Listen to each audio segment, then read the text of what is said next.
Chapitre 37. Considérations et explications sur l'Assomption et le passage de Marie très sainte. Ai-je été morte? Oui, si on veut appeler mort la séparation d'avec le corps, de la partie noble de l'esprit. Non, si par mort on entend la séparation d'avec le corps de l'âme qui le vivifie, la corruption de la matière qui n'est plus vivifiée par l'âme, et d'abord le caractère lugubre du tombeau, et d'abord, parmi toutes ces choses, la douleur de la mort. Comment je suis morte, ou plutôt comment je suis passée de la terre au ciel, d'abord avec la partie immortelle, puis avec celle qui est périssable? Comme il était juste pour celle qui n'a pas connu la tâche de la faute. Ce soir-là avait déjà commencé le repos du sabbat. Je parlais avec Jean de Jésus, de ses affaires. La soirée était pleine de paix. Le sabbat avait éteint tout bruit de travaux humains, et l'heure éteignait toute voix d'homme ou d'oiseau. Seuls, autour de la maison, les oliviers bruissaient au vent du soir, et il semblait qu'un vol d'anges effleurait les murs de la maisonnette solitaire. Nous parlions de Jésus, du Père, du royaume des cieux. Parler de la charité et du royaume de la charité, c'est s'enflammer d'un feu vivant, consumer les liens de la matière afin de libérer l'esprit pour ses vols mystiques. Et si le feu est retenu dans les limites que Dieu met pour conserver les créatures sur la terre à son service, on peut vivre et brûler en trouvant dans son ardeur non pas un épuisement, mais un achèvement de vie. Mais quand Dieu enlève les limites et laisse au feu divin la liberté de pénétrer et d'attirer à lui l'esprit sans aucune mesure, alors l'esprit, à son tour, en répondant sans mesure à l'amour, se sépare de la matière, et il vole là où l'amour le pousse et l'invite. Et c'est la fin de l'exil et le retour à la patrie. Ce soir-là, à l'ardeur irrésistible, à la vitalité sans mesure de mon esprit, s'unit une douce langueur, un mystérieux sentiment d'éloignement de la matière, de ce qui l'entourait, comme si le corps s'endormait par lassitude, alors que l'intellect, encore plus vivant dans son raisonnement, s'abîmait dans les divines splendeurs. Jean, témoin affectueux et prudent de toute ma conduite depuis qu'il était devenu mon fils adoptif, selon la volonté de mon unique, me persuada doucement de me reposer sur mon lit et me veilla en priant. Le dernier son que j'entendis sur la terre, ce fut le murmure des paroles de Jean, l'apôtre vierge. Ce fut pour moi comme la berceuse d'une mère près d'un berceau. Elles accompagnèrent mon esprit dans la dernière extase, trop sublime pour être dite. Elles l'accompagnèrent jusqu'au ciel. Jean, unique témoin de ce suave mystère, m'arrangea seul, en m'enveloppant dans mon manteau blanc, sans changer le vêtement et le voile, sans me laver ni m'embaumer. L'esprit de Jean, comme on le voit clairement par ces paroles du second épisode de ce cycle qui va de la Pentecôte à mon Assomption, savait déjà que mon corps ne serait pas corrompu, et instruisit l'apôtre de ce qu'il fallait faire. Et lui, chaste, affectueux, prudent à l'égard des mystères de Dieu et de ses compagnons éloignés, pensa qu'il fallait garder le secret et attendre les autres serviteurs de Dieu pour qu'ils me voient encore et tirent de cette vue réconfort et aide pour les peines et les fatigues de leur mission. Il attendit comme s'il était sûr de leur venue. Mais différent était le décret de Dieu, bon comme toujours pour le préféré, juste comme toujours pour tous les croyants. Au premier, il alourdit ses paupières pour que le sommeil empêchât le déchirement de se voir enlever aussi mon corps. Il a donné aux croyants une vérité de plus pour les porter à croire en la résurrection de la chair, à la récompense d'une vie éternelle et bienheureuse accordée aux justes dans les vérités les plus puissantes et les plus douces du Nouveau Testament. Mon immaculée conception, ma divine maternité virginale, dans la nature divine et humaine de mon Fils, vrai Dieu et vrai homme, né non par une volonté charnelle, mais par des épousailles divines, et une semence divine déposée dans mon sein. Et enfin, pour qu'il croie qu'au ciel se trouve mon cœur de mère des hommes, palpitant d'un amour anxieux pour tous, justes et pécheurs, désireux de vous avoir tous avec lui dans la patrie bienheureuse pour l'éternité. Quand les anges m'enlevèrent de la maisonnette, mon esprit était-il déjà revenu en moi? Non, mon esprit ne devait plus redescendre sur la terre. Il était en adoration devant le trône de Dieu.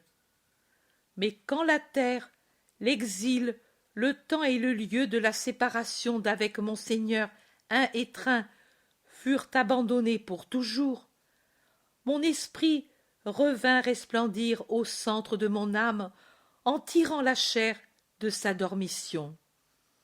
Il est donc juste de dire que je suis monté au ciel en corps et en âme, non par mes propres moyens, comme il est arrivé pour Jésus, mais avec l'aide des anges. Je me suis réveillé de cette mystérieuse et mystique dormition. Je me suis levé, j'ai volé enfin, parce que ma chair avait obtenu la perfection des corps glorifiés. Et j'aimais mon Fils retrouvé, et mon Seigneur un et trin. Je l'aimais comme c'est le destin de tous les éternels vivants. Quand fut venue sa dernière heure, comme un lys épuisé qui, après avoir exhalé tous ses parfums, se penche sous les étoiles et ferme son blanc calice, Marie, ma mère, s'étendit sur son lit et ferma les yeux à tout ce qui l'entourait pour se recueillir dans une dernière et sereine contemplation de Dieu. Penché sur son repos, l'ange de Marie attendait anxieusement que l'urgence de l'extase sépare de la chair cet esprit, autant marqué par le décret de Dieu, et le sépare pour toujours de la terre, pendant que déjà descendait des cieux le doux et attrayant commandement de Dieu. Penché de son côté sur ce mystérieux repos, Jean, ange de la terre, veillait aussi la mère qui allait le quitter. Et quand il la vit éteinte, il la veilla encore, pour qu'à l'abri des regards profanes et curieux, elle restât même au-delà de la mort, l'immaculée épouse et mère de Dieu, qui dormait si belle et tranquille. Une tradition dit que dans l'urne de Marie, rouverte par Thomas, on ne trouva que des fleurs. Pure légende.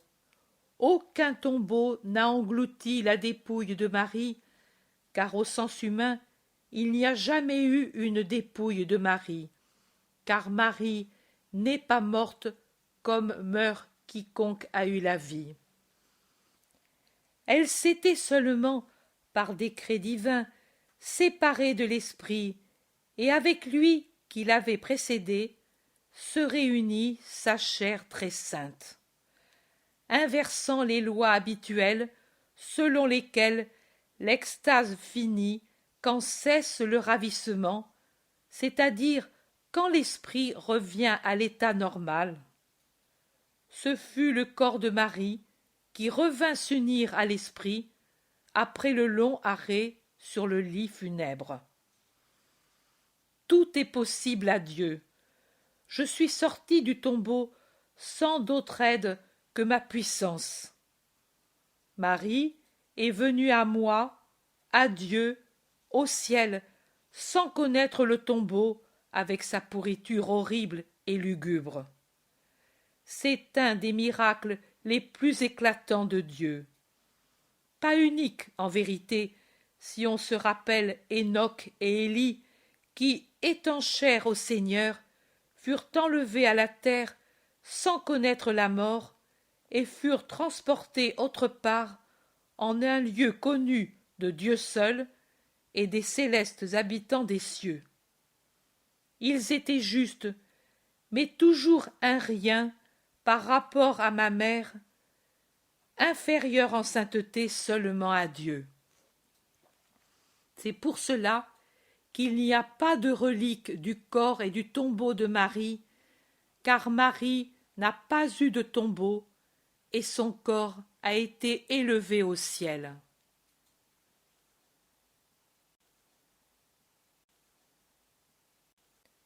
Ce fut une extase, la conception de mon fils, une plus grande extase de le mettre au jour, l'extase des extases, mon passage de la terre au ciel. C'est seulement durant la passion qu'aucune extase ne rendit supportable mon atroce souffrance. La maison d'où je suis monté au ciel était une des innombrables générosités de Lazare pour Jésus et sa mère. La petite maison du Gethsémani, près du lieu de son ascension. Inutile d'en chercher les restes. Dans la destruction de Jérusalem par les Romains, elle fut dévastée et ses ruines furent dispersées au cours des siècles. Comme fut pour moi une extase la naissance de mon fils, et comment, du ravissement en Dieu qui me prit à cette heure, je revins présente à moi-même et à la terre, avec mon enfant dans les bras. Ainsi, ce qu'on appelle improprement ma mort, ce fut un ravissement en Dieu. Me fiant à la promesse que j'avais eue dans la splendeur du matin de la Pentecôte, j'ai pensé que l'approche du moment de la dernière venue de l'amour pour me ravir en lui devrait se manifester par un accroissement du feu d'amour qui toujours me brûlait. Et je ne me suis pas trompé. De mon côté, plus la vie avançait, plus grandissait en moi le désir de me fondre dans l'éternelle charité.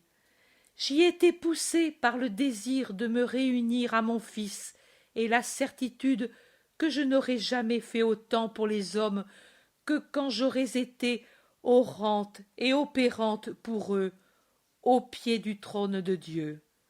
Et, avec un mouvement toujours plus enflammé et plus rapide, avec toutes les forces de mon âme, je criais au ciel: « Viens, Seigneur Jésus, viens, éternel amour !»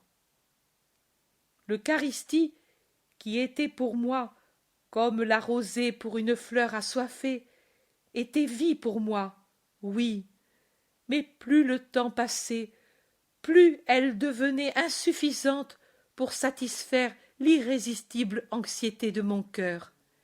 Il ne me suffisait plus de recevoir en moi mon Fils divin et de le porter au-dedans de moi dans les espèces sacrées, comme je l'avais porté dans ma chair virginale. Tout moi-même voulait le Dieu un et trin, mais pas sous les voiles choisis par mon Jésus pour cacher l'ineffable mystère de la foi, mais tel qu'il était, et sera au centre du ciel. Mon Fils lui-même, dans ses transports eucharistiques, me brûlait par des embrassements de désir infini, et chaque fois qu'il venait en moi avec la puissance de son amour, il m'arrachait, pour ainsi dire, l'âme dans son premier élan, puis il restait avec une tendresse infinie en m'appelant maman, et je le sentais anxieux de m'avoir avec lui. Je ne désirais plus autre chose. Je n'avais même plus le désir de protéger l'Église naissante dans les derniers temps de ma vie mortelle. Tout était disparu dans le désir de posséder Dieu, par la conviction que j'avais de tout pouvoir quand on le possède. Arrivé, ô chrétiens, à ce total amour, tout ce qui est terrestre perd sa valeur. Ne regardez que Dieu. Quand vous serez riche de cette pauvreté de désir qui est une richesse incommensurable, Dieu se penchera sur votre esprit pour l'instruire d'abord, pour le prendre ensuite, et vous monterez avec lui vers le Père, le Fils, l'Esprit Saint, pour les connaître et les aimer pendant la bienheureuse éternité, et pour posséder leur richesse de grâce pour vos frères. On n'est jamais si actif pour les frères que quand on n'est plus parmi eux, mais que l'on est des lumières réunies à la divine lumière. L'approche de l'amour éternel fut marquée par ce que je pensais. Tout perdit lumière et couleur, voix et présence, sous la splendeur et la voix qui, en descendant des cieux ouverts à mon regard spirituel, s'abaissait sur moi pour cueillir mon âme. On dit que j'aurais jubilé d'être assisté à cette heure par mon Fils. Mais mon doux Jésus était bien présent avec le Père, quand l'amour, c'est-à-dire l'Esprit Saint, troisième personne de la Trinité éternelle, me donna le troisième baiser de ma vie. Ce baiser si puissamment divin, que mon âme s'exhala en lui, en se perdant dans la contemplation, comme une goutte de rosée aspirée par le soleil dans le calice d'un lys. Et je suis monté avec mon esprit et ses hosannas au pied des trois que j'avais toujours adorés. Puis, au moment voulu, comme une perle dans un chaton de feu, aidé d'abord, puis suivi par la troupe des esprits angéliques venus pour m'assister dans le jour éternel de ma naissance céleste, attendu déjà dès le seuil des cieux par mon Jésus, et sur le seuil par mon juste époux de la terre, par les rois et patriarches de ma race, par les premiers saints et martyrs, je suis entrée comme reine, après tant de douleurs et tant d'humilité de pauvre servante de Dieu, dans le royaume de la joie sans limite. Et le ciel s'est refermé sur la joie de me posséder, d'avoir sa reine, dont la chair, unique entre toutes les chairs mortelles, connaissait la glorification avant la résurrection finale et le dernier jugement. Mon humilité ne pouvait me permettre de penser qu'il m'était réservé tant de gloire au ciel. Il y avait dans ma pensée la quasi-certitude que ma chair humaine, sanctifiée pour avoir porté Dieu, n'aurait pas connu la corruption, puisque Dieu est vie, et quand il sature et emplit de lui-même une créature, son action est comme les aromates qui préservent de la corruption de la mort. Moi, non seulement j'étais resté immaculé, non seulement j'avais été uni à Dieu par un chaste et fécond embrassement, mais je m'étais saturé jusque dans mes plus secrètes profondeurs des émanations de la divinité cachée dans mon sein et occupée à se voiler de chair mortelle. Mais que la bonté de l'Éternel aurait réservé à sa servante la joie de sentir de nouveau sur mes membres le contact de la main de mon fils, son embrassement, son baiser, et d'entendre de nouveau sa voix de mes oreilles, de voir de mes yeux son visage. Je ne pensais pas que cela me serait accordé, et je ne le désirais pas. Il m'aurait suffi que ces béatitudes soient accordées à mon esprit, et de cela aurait été déjà empli de félicité mon moi. Mais c'est pour témoigner de sa première pensée créatrice en ce qui concerne l'homme destiné par lui, créateur, à vivre en passant sans mourir du paradis terrestre au céleste dans le royaume éternel, que Dieu m'a voulu, moi, immaculé, au ciel en âme et en corps, sitôt finie ma vie terrestre. Moi, je suis le témoignage de ce que Dieu avait pensé et voulu pour l'homme, une vie innocente et ignorant les fautes, un tranquille passage de cette vie à la vie éternelle, comme quelqu'un qui franchit le seuil d'une maison pour entrer dans un palais. L'homme, avec son être complet, fait d'un corps matériel et d'une âme spirituelle, serait passé de la terre au ciel en augmentant la perfection de son moi que lui a donné Dieu, de la perfection complète, à la fois de la chair et de l'esprit, qui était, dans la pensée divine, destinée à toute créature qui serait restée fidèle à Dieu et à la grâce. Cette perfection, l'homme l'aurait atteinte dans la pleine lumière, qui existe aux cieux et les remplit, venant de Dieu, soleil éternel qui les illumine.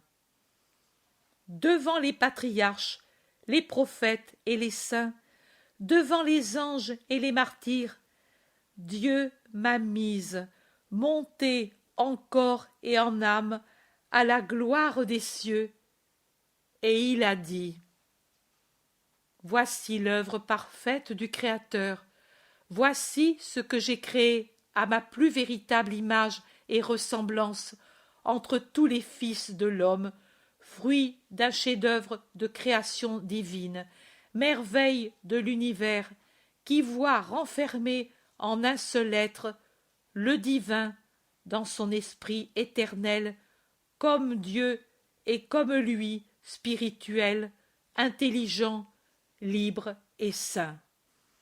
Et la créature matérielle, dans la plus sainte et la plus innocente des chairs, devant laquelle tout autre vivant, dans les trois règnes de la création, est obligé de s'incliner. Voilà le témoignage de mon amour pour l'homme, pour lequel j'ai voulu un organisme parfait, et le sort bienheureux d'une vie éternelle dans mon royaume. Voilà le témoignage de mon pardon pour l'homme auquel, par la volonté d'un trine amour, j'ai accordé de se réhabiliter et de se recréer à mes yeux. C'est la mystique pierre de touche, c'est l'anneau qui unit l'homme à Dieu, c'est celle qui ramène les temps au premier jour et donne à mes yeux divins la joie de contempler une Ève telle que je l'ai créée, et maintenant devenue encore plus belle et plus sainte, parce qu'elle est la mère de mon Verbe et la martyre du plus grand pardon.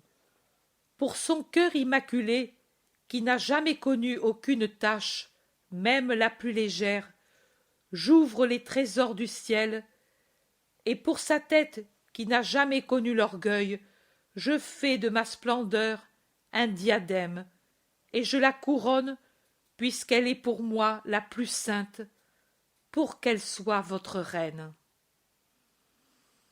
Dans le ciel, il n'y a pas de larmes, mais au lieu des larmes de joie qu'auraient eu les esprits s'il leur avait été accordé de pleurer, liquide qui coule par suite d'une émotion, il y eut, après ces divines paroles, un rayonnement de lumière, un changement de splendeur en de plus vives splendeurs, une ardeur de flamme de charité en un feu plus ardent, un son insurpassable et indescriptible d'harmonie céleste, auquel s'unit la voix de mon Fils pour louer Dieu le Père et sa servante éternellement bienheureuse.